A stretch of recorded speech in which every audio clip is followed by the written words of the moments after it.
Welcome to MBA Secrets. Today, we're excited to have Mercedes Labanca with us, who is the second out of 3 executive MBAs that we'll be talking with, and we're so grateful that she's here.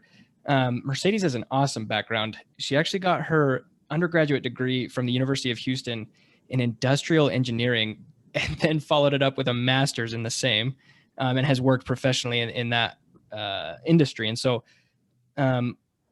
now she's pursuing an executive MBA both with Columbia and the London Business School through a joint global program. And so really interesting for us. We're excited to hear more about that. Thank you again for being here. And please feel free to share more about your background.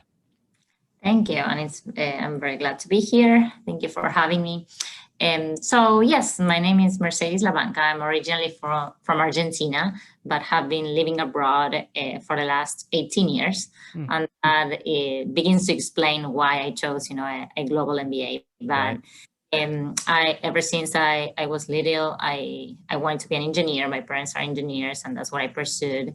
I did go into my master's directly after my bachelor's. The school offered me to do that. So I went ahead and did it. I specialized on business optimization, and that's what I did in my career. So I started off in manufacturing like many industrial engineers, but luckily it's a career that is very expandable. And what you can do in one industry, you can transfer into others. So then I moved into the airline business. I worked in Continental Airlines, who later became United. I did kind of like internal consulting, from business analysis to all sorts of internal projects, beginning to end, trying to transform the business and make it better. And then with time, I decided to move into oil and gas because I was in Houston, and that's kind of what we do here. Right. I started in the oil and gas business. I was lucky enough to have a lot of opportunities. I have worked in Houston, Chicago, and in Budapest, Hungary. Wow. And I've always kind of been on the operations side, trying to improve our strategic business processes and to work with all the teams within the company to make sure that we become more efficient and that our operations are the way we want them to be. So when I came back from Budapest, that was 2 years ago, I had already taken several roles as an internal consultant, and I started thinking about my next steps. Because I was at a crossroads that I could do, either continue in operations or kind of growing into a business leader. And I did know that, from an engineering background, I was always very technical, and I wanted to expand on that. I wanted to expand my network, and that's how I became part of the MBA community. And I really have questions about why this program that we'll touch base in a minute. But yeah, that is pretty much it. I'm in an industry that there's not many women. There's no, I'm in operations. Not many MBAs are in operations, so I kind of have like a unique background. But I'm enjoying, every minute of it and learning a lot as we go through it. Wonderful. That is so cool. So how long have you been in your program? I started in May of 2019. So I'm about to graduate now in 2021. Mm-hmm. Congratulations. That is incredible. Thank you. It's a bittersweet feeling, actually. I'm sure. It's a very challenging, degree to get, but you meet so many great people, right? And have such great relationships. So you kind of did explain why you pursued an MBA, but what do you want it to do for you in your career? Yeah, well, and that is exactly kind of one of the things that I wanted to talk to you about is how when I got into the MBA, I got in for one purpose, and now I think my purpose has changed completely. And as many people as you talk going through MBAs, I think a lot are going to say the same. I talk a lot about this with my classmates, and basically I wanted to get in an MBA, as I said, to gain more of the business knowledge, to have a network, to go into the next step of leadership. And I thought that I was going to do my MBA to grow professionally, right? I had a lot of, and I still do, I'm very ambitious. I think I And, I had a lot of room to grow and a lot of things that I needed to learn. So I said, okay, an MBA is the next step. However, as I started going through the MBA, I think that most of us go through a transition that is more on a personal level. Because what you don't realize as you get into an MBA is how much it also teaches you about yourself, about others, about what you want to do in life, to the point that, many people end up either changing careers or finding something that they like doing most and so forth. And that is exactly what happened to me. I think that, as much as I still want to grow and become a global leader, right now I'm thinking about what are my options to work for an industry that I really enjoy, that is more aligned with my values, that is more aligned with who I am as a person, which are all things that I learned through the MBA and through my classmates that show you that portion or that aspect of business that maybe in your day-to-day life you don't know about. Right. Wow, that's amazing. I love that point. You kind of learned about yourself through this process. So, you came, you're working right now, obviously, right? It's an executive program. So you've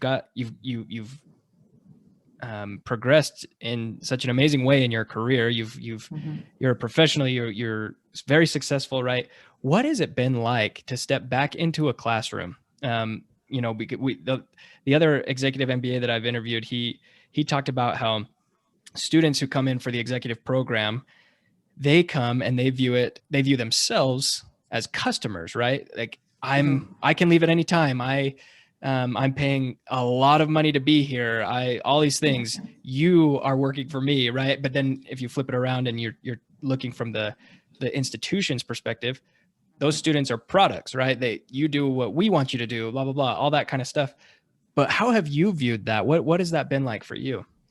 So I think it's a mix of both. You're completely right. I mean, my experience in my undergrad or even in my other master's that was engineering oriented, you are the student, right? You go there, the teachers teach you, and you just go to complete a program. Versus in an executive MBA, it's different because you are dealing with people, CEO, owners of companies. I mean, everyone in that classroom was at a very high level.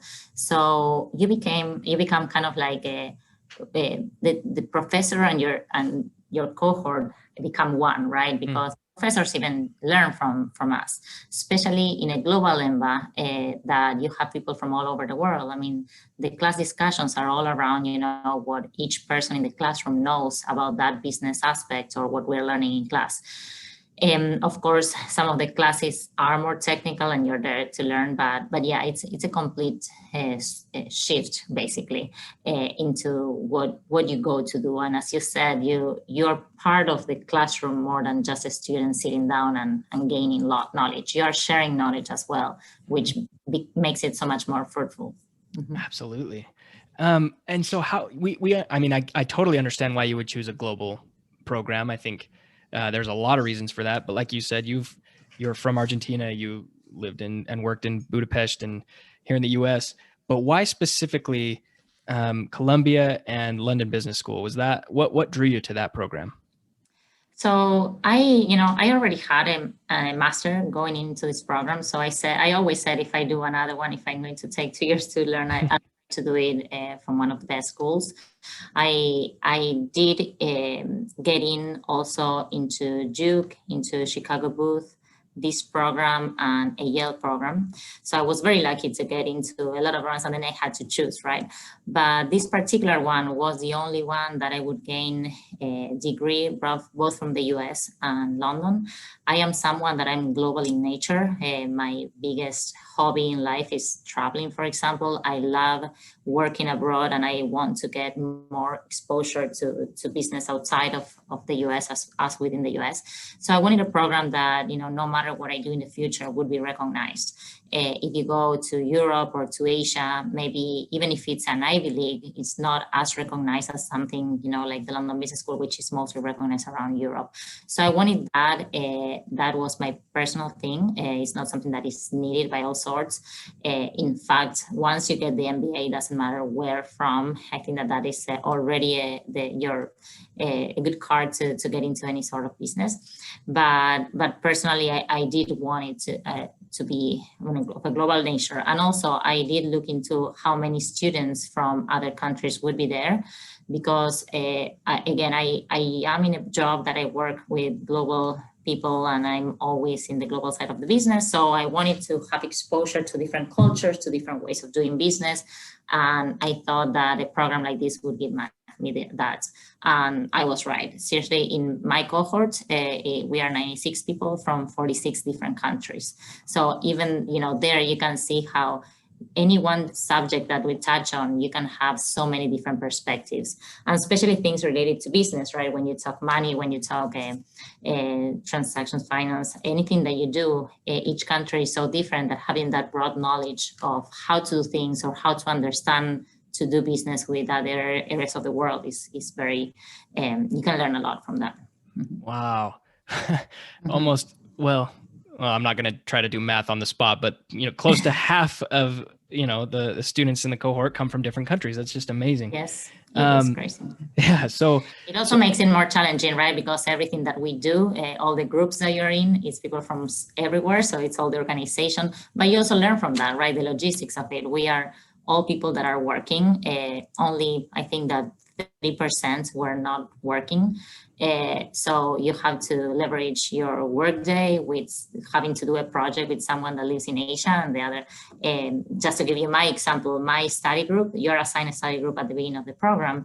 We were 5, a girl from South Africa. It was me that I live in Houston, a guy from Barcelona, one that was in Dubai, and the other one that was in New York. So even the coordination between all of us, but you learn a lot through that, and that is actually what happens in real life businesses or when you're at this level. So it's really good, actually. Wow, that sounds so valuable. My goodness. How does the program operate? Having Columbia and London Business School, who teaches what, how is that broken up? Yeah, so that is another aspect that I really liked about this program. So we have classes both in New York, in Columbia University, and in London Business School in London. Our program was a little bit unique. We took 1 week of each month, and we traveled 1 week to London, the other month 1 week to New York, and back and forth. It's very unique in many terms, in many ways.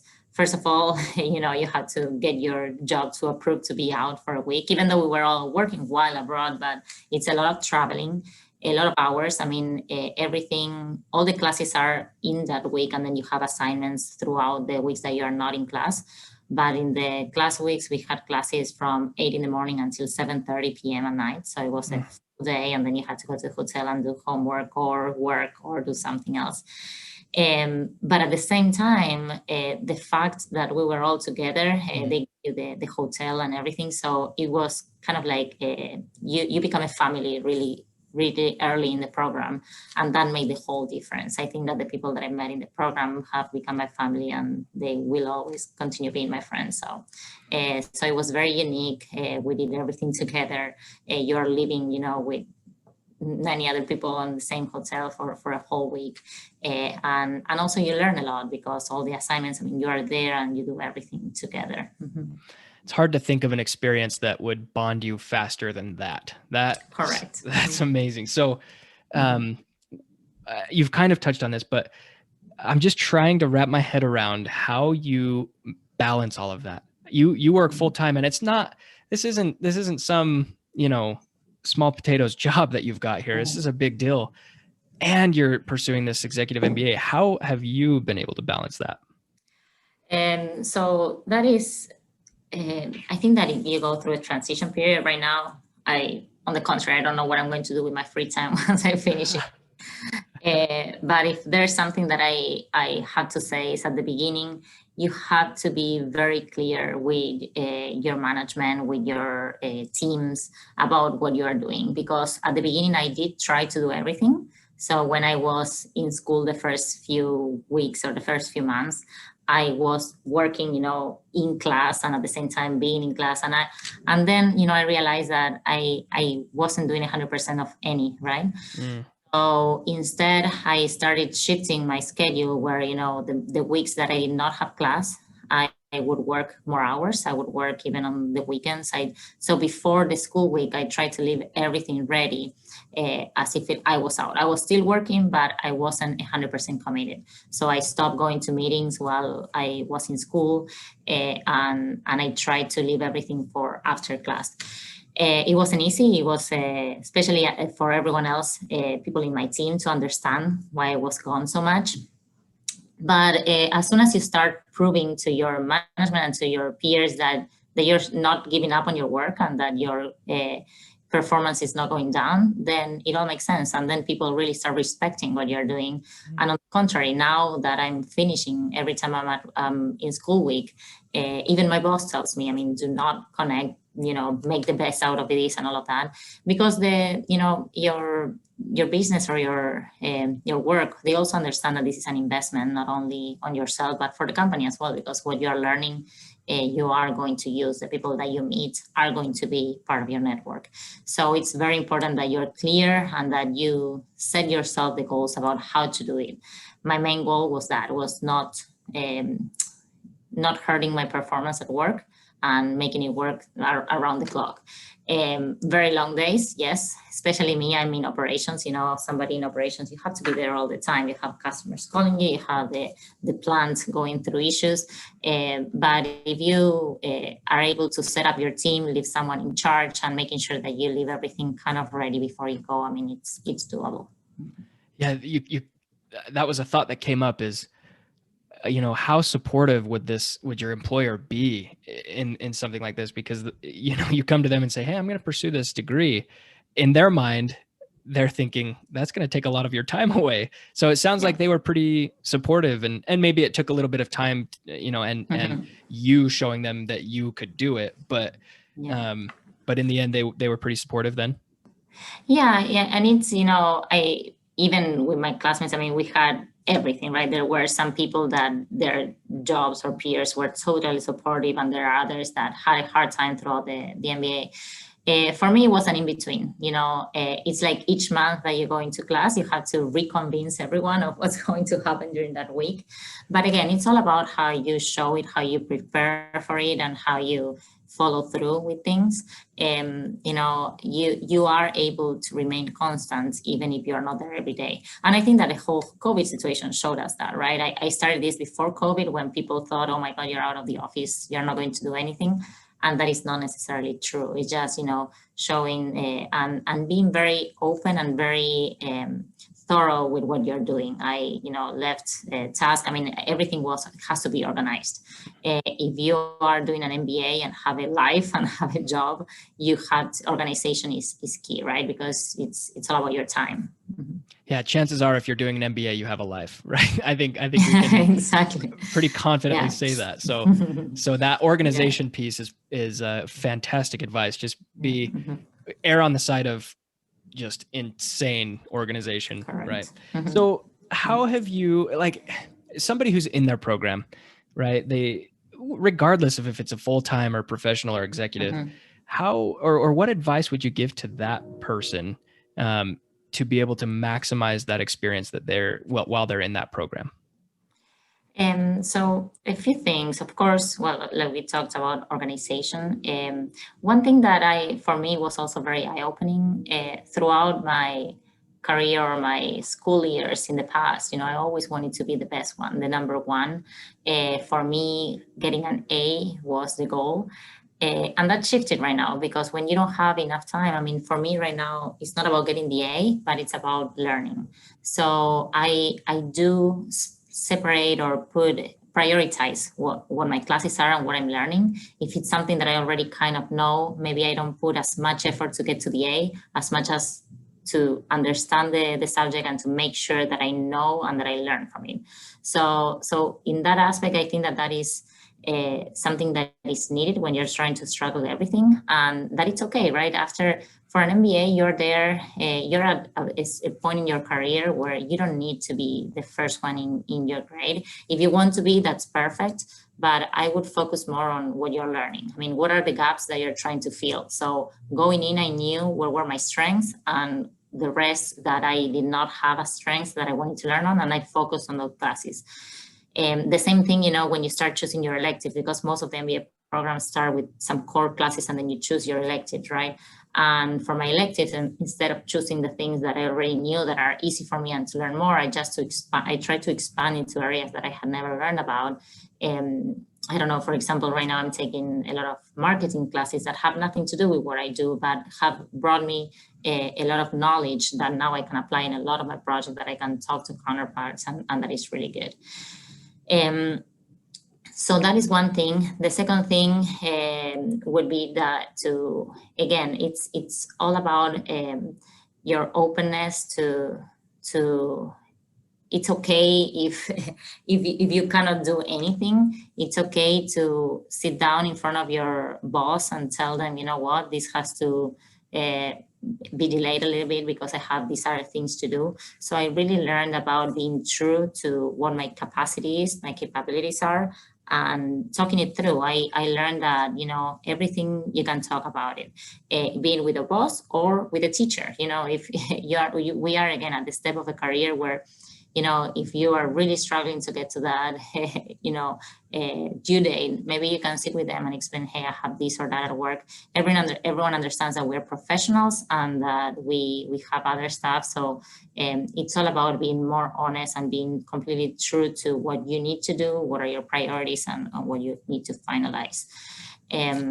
So yeah, I think that those are the kind of things that I learned. And then the last thing is to really take time for the social aspect of it, because also being in a profession and doing an MBA, sometimes you don't want to go there, do your class, study, and go back and don't have anything to do with everyone else. And you need to know that the MBA, if not 70% of the MBA, is about the network. You realize after, now that I'm finishing, everything is about your network. If you want to get a new job, if you want a connection for a project, if you want an investment, anything that you want is going to go through that set of people. And the more those people get to know you, the more they're going to work with you later. So even if you think, oh, everyone is organizing to go for a beer, I don't have time for that, I would make myself time for that, because it is truly important. These are people that are going to be in your life forever if you want them to, and that they become a resource, not only friends, because apart from the personal side, that also you're going to meet amazingly strong and important and generally great people. But apart from that, I mean, you also need to see that this is an investment that you're doing in your life, in your network, that is so important. Well, I think everything that you just said is by itself worth listening to this. That all of those points were fantastic. And I think what stuck out to me is,